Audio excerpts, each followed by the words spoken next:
Hello दोस्तों। तो आज हम आपको बताने वाले हैं गलवान वैली, पैंगोंग लेक और इंडिया चाइना की जो वर्तमान स्थिति बनी हुई है उसके कुछ कारणों के बारे में। तो चलिए दोस्तों, बिना देरी के आपको ले चलते हैं यूनियन टेरिटरी ऑफ लद्दाख के पैंगोंग लेक पर। ये लेक वर्तमान में सुर्खियों में आया हुआ है, पर इस बार अपनी खूबसूरती के वजह से नहीं, बल्कि भारत और चाइना की बिगड़ी हालत के वजह से ये लेक इतना सुर्खियों में आ गया है। अब बात करते हैं इस लेक के बारे में। तो ये लेक लगभग 135 किलोमीटर लंबा है। 14,000 फीट के ऊंचाइयों पर रहा ये लेक कुल 600 स्क्वायर किलोमीटर के आसपास फैला हुआ है। इसका सर्वोत्तम चौड़ाई 6 किलोमीटर के आसपास है। हालांकि आपको बता दूं कि पैंगोंग लेक का एक बहुत ही बड़ा हिस्सा चीन के पास है। 1962 के वार के बाद चीन ने अक्साई चीन को कब्जे में लिया और पैंगोंग लेक का बड़ा हिस्सा, जो कि आप मैप में देख सकते हैं, ये हिस्सा चीन ने कब्जे में लिया और भारत के पास पैंगोंग लेक का एक छोटा हिस्सा मौजूद है। अब आपको बताते हैं एलएसी के बारे में। एलएसी यानी लाइन ऑफ एक्चुअल कंट्रोल, जो कि चाइना इंडिया बॉर्डर को अलग रखती है। हालांकि इसमें एलओसी की तरह कोई भी फेंसिंग नहीं है और इसीलिए ही इंडिया और चाइना दोनों सेना ही जब यहाँ पे पेट्रोलिंग करता है तो दोनों में कन्फ्रंटेशन का संभावना बनी रहती है।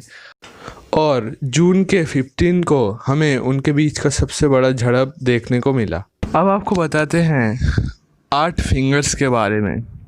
8 फिंगर्स यानी पैंगोंग लेक से लगती पहाड़ियों के 8 रीजेस, जिनको अलग अलग से 8 फिंगर्स का नाम दिया गया है। फिंगर 2 पे भारत का परमानेंट चेक पोस्ट है और फिंगर 8 पे चाइना का अपना चेक पोस्ट है।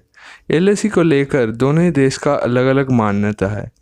इंडिया फिंगर 8 पे एलएसी को मानता है, हालांकि चाइना फिंगर 2 पे एलएसी को क्लेम करता है और इसी बात को लेके दोनों देशों को ही इसके बीचों बीच झगड़ा होती रहती है।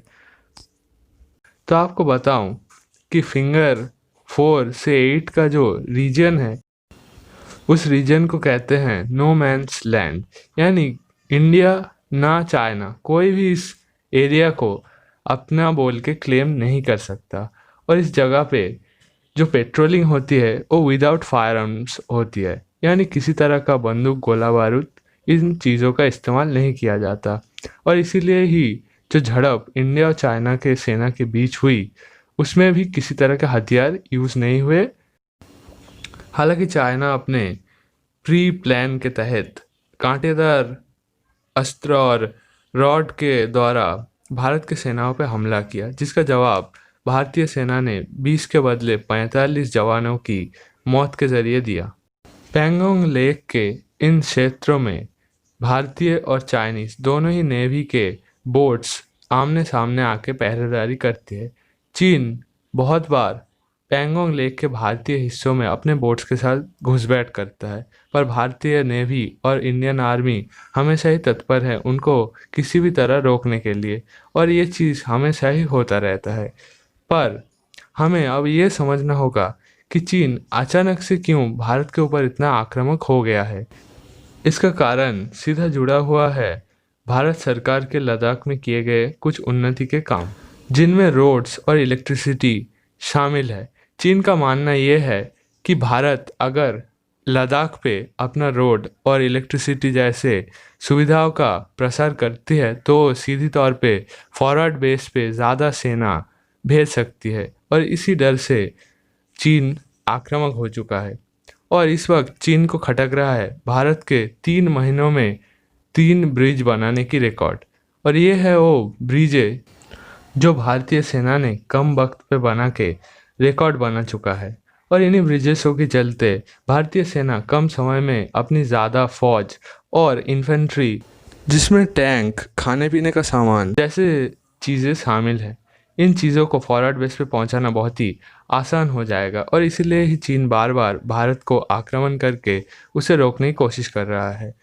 पर अगर हम इतिहास को जानें तो पीआरसी यानी पीपल्स रिपब्लिक ऑफ चाइना के निर्माता माओ जेडोंग ने एक थ्योरी दिया था जिसको कहते हैं पाम एंड 5 फिंगर्स थ्योरी, जिसके मुताबिक पाम है तिब्बत जो कि वो लोग कब्जे में ले चुके हैं और उसके बाद वो आगे बढ़ रहे हैं 5 फिंगर्स की तरफ जो कि है लद्दाख, नेपाल, भूटान, सिक्किम और अरुणाचल प्रदेश।